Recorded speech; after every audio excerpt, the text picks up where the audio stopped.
So yet again, I have cause to criticize the governor of Florida, Ron DeSantis. This is from the New York Times. DeSantis vetoes all art grants in Florida. For the past 10 days, Richard Russell has been rattled, poring over budgets and working on the phones in an attempt to limit the consequences of Governor Ron DeSantis' veto pen.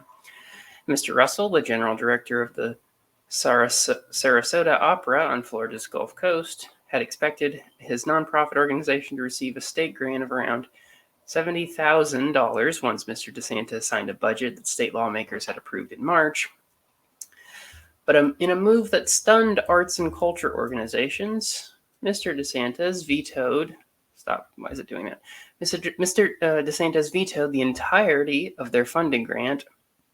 Stop. About $52 million on June 12th, leaving them scrambling to figure out how to offset the shorthand. It's not going to close us, Mr. Russell said, but it is a gap that I'm going to have to figure out how to make up, and if I don't find alternative sources of funding, that could be someone's job. Leaders of arts organizations in Florida, many of whom have worked in the state for decades, cannot remember a governor ever eliminating all of their funding grant. Even in the lean years of the Great Recession, at least a nominal amount, say 5% of their recommended total, was approved.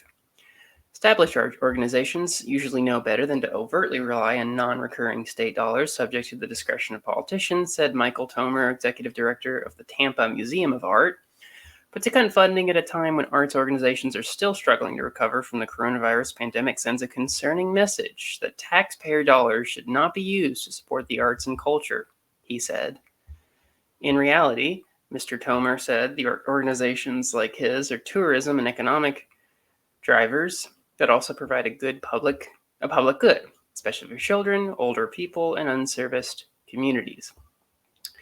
We truly are learning institutions, said Mr. Tomer, whose museum expected to receive $50,000 capital grant and $70,500 operational grant this year. We fulfill an important role in our communities.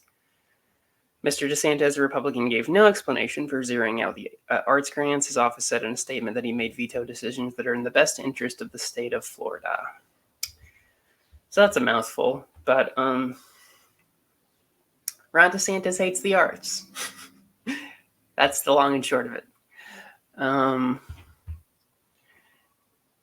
not surprised that he would do something this boneheaded,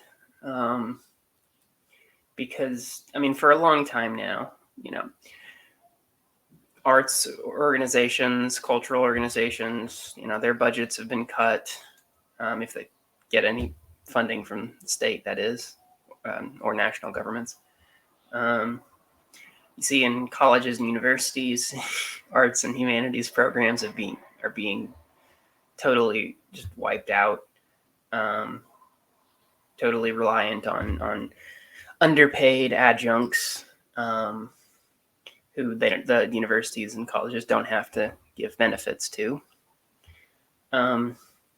STEM is in now, right? Science, technology, engineering, and mathematics. That's what we're all supposed to study. That's what we're all supposed to dedicate our lives to, except, golly gee, most science and mathematics isn't, useful from a strictly, utility standpoint. So, when people say science, technology, engineering, and mathematics, they don't even, mean most of science and math.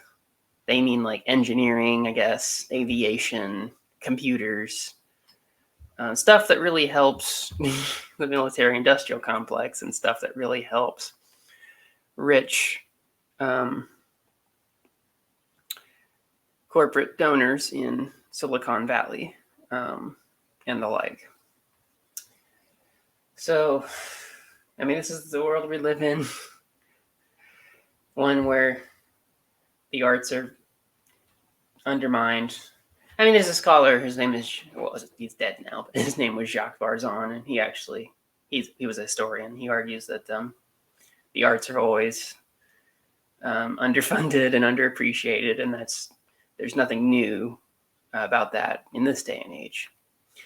And there may or may not be, but I think it should worry us that arts programs, culture, or arts organizations, cultural programs, and the like are being cutted and gutted, because everyone whines about how stupid people are, right? Like, oh, no one's educated anymore. All the citizens are ignorant, blah, blah, blah, uneducated citizenry.